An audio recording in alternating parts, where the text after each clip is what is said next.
Assalamu alaikum, dear viewers. I hope you're pretty well and excited and curious about the new session that's about present perfect continuous tense. But as usual, first of all, I'll explain its usage, that for which type of action we use present perfect continuous tense. सबसे पहले आते हैं इसके इस्तेमाल की तरफ कि हमने कौन से कामों के बारे में इस टेंस में बात करनी है। तो इसका यूसेज है एन एक्शन, ऐसे कामों के बारे में हम बात करते हैं इस टेंस में started in the past, जो पास्ट टाइम में शुरू हुआ हो, एंड still going on, और अब भी जारी हो इन प्रेजेंट मौजूदा वक्त में। मतलब पास्ट टाइम में कोई एक्शन स्टार्ट हुआ है और अभी प्रेजेंट टाइम तक वो एक्शन कंटिन्यूस है, वो जारी है, तो ऐसे एक्शन को हम इस टेंस में एक्सप्रेस करते हैं। तो एग्जाम्पल से मैं आप लोगों को ये और भी क्लियर करूंगा। एग्जाम्पल है I have been teaching English, मैं इंग्लिश पढ़ाता रहा हूँ। कब से ये काम जारी है?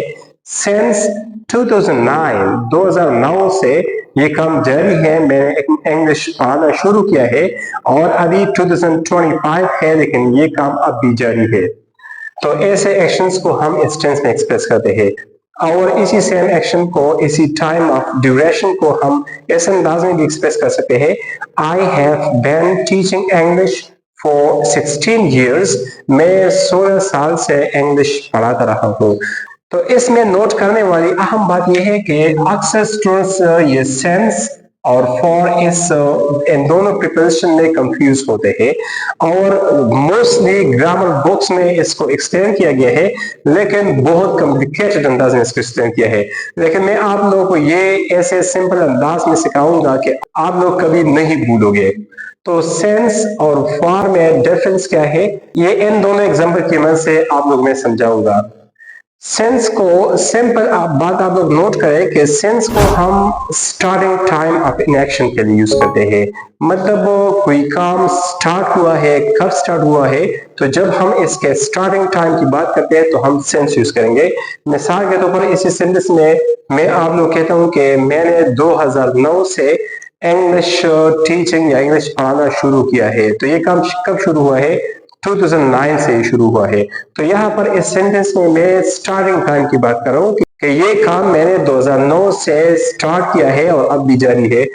चूंकि यहाँ पर मैं स्टार्टिंग टाइम की बात कर रहा हूँ, तो स्टार्टिंग टाइम के साथ आप लोगों ने सेंस यूज करना है। स्टार्टिंग टाइम और भी मुख्तलिफ हो सकते हैं। मिसाल के तौर पर मैं कहता हूँ कि I have been teaching English since April, और मैं कहता हूँ कि I have been teaching English since Monday. तो ये मुख्तलिफ स्टार्टिंग टाइम हो सकते हैं। और यहाँ दूसरे एग्जाम्पल में आप लोग देखिए, यहाँ पर मैंने फॉर यूज किया है। क्यों फॉर यूज किया है? क्योंकि इस ड्यूरेशन को, ये जितना टोटल ड्यूरेशन बनता है ये इंग्लिश पढ़ाने का, तो इसको मैंने काउंट किया है। मिसाल के ऊपर 2009 से मैंने इंग्लिश पढ़ाना शुरू किया है और अभी 2025 है, तो ये ड्यूरेशन मैं काउंट करता हूँ 2009 से 9, 10, 11, 12, 13, 14, 15, 16 अप टू 2025। तो 2009 से 2025 तक ये टोटल ड्यूरेशन मैंने काउंट किया, तो ये 16 years बनते हैं। तो इस तरह काउंटेड टाइम के साथ आप लोगों ने फॉर यूज करना है। तो सेंटेंस है I have been teaching English for 16 years। Suppose I have been playing cricket for 7 days, for 7 weeks, for 8 months। तो ये सारे काउंटेड टाइम है। तो काउंटेड टाइम के साथ आप लोगों ने फॉर यूज करना है और स्टार्टिंग टाइम के साथ आप लोगों ने सेंस यूज करना है। तो अब आते हैं इस टेंस के स्ट्रक्चर्स की तरफ के इसके सेंटेंसेस को हमने किस तरह बनानी है। तो सबसे पहले डिस्कस करते हैं पॉजिटिव स्ट्रक्चर को, जो हमेशा सब्जेक्ट से स्टार्ट होता है।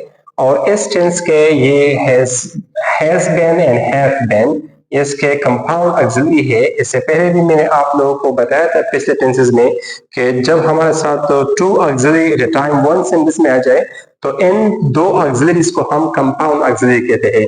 और ये भी मैंने आप लोगों को बार बार पिछले टेंसेस में बताया है कि जिस टेंस के नेम में ये कंटिन्यूअस वर्ड आ जाए तो आप लोगों का कम से कम वर्ड के लिहाज से माइंड क्लियर होना चाहिए कि हमने वर्ब का आईएनजी फॉर्म यूज करना है।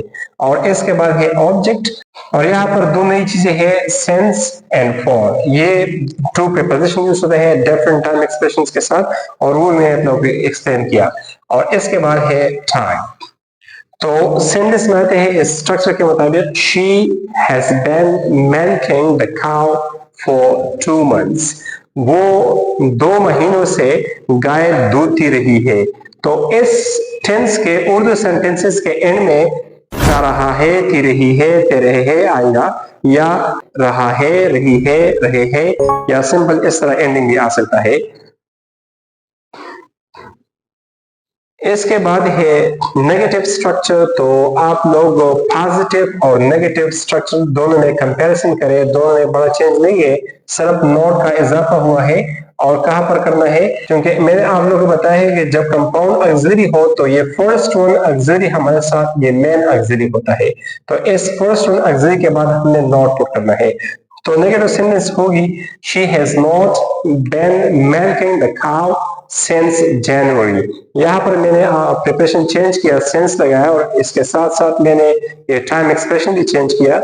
यह चूंकि काउंटेड टाइम है, ये टोटल ड्यूरेशन की बात हो रही है कि टोटल ड्यूरेशन कितना बनती है कि वो गाय दूधती रही है।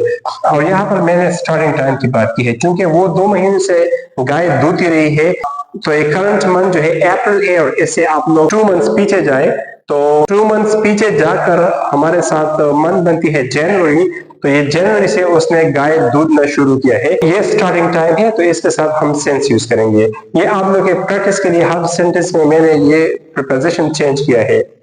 और इसके बाद है इंटरोगेटिव स्ट्रक्चर। तो इंटरोगेटिव में भी इतना बड़ा चेंज नहीं है। इंटरोगेटिव स्ट्रक्चर कुछ इस तरह बनता है कि आप लोगों ने ये फर्स्ट मेन ऑक्सिलरी को उठाकर सब्जेक्ट से पहले लगाना है, और एंड में आप लोग क्वेश्चन मार्क ऐड करोगे। तो यहां भी क्वेश्चन मार्क होगी।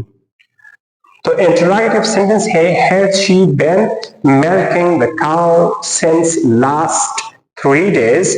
तो यहाँ पर मैंने सेंस यूज किया। यहाँ पर भी आप लोग थोड़ा सा कंफ्यूज होंगे कि 3 days ये तो टोटल ड्यूरेशन की बात हो रही है, ये तो काउंटेड टाइम है 3 दिनों से। तो यहाँ सेंस क्यों यूज हुआ है? तो एक पॉइंट आप लोग यहाँ पर याद रखें कि जब काउंट टाइम के साथ हम लास्ट या प्रीवियस यूज करेंगे तो फिर फॉर नहीं बल्कि आप लोग सेंस यूज करोगे।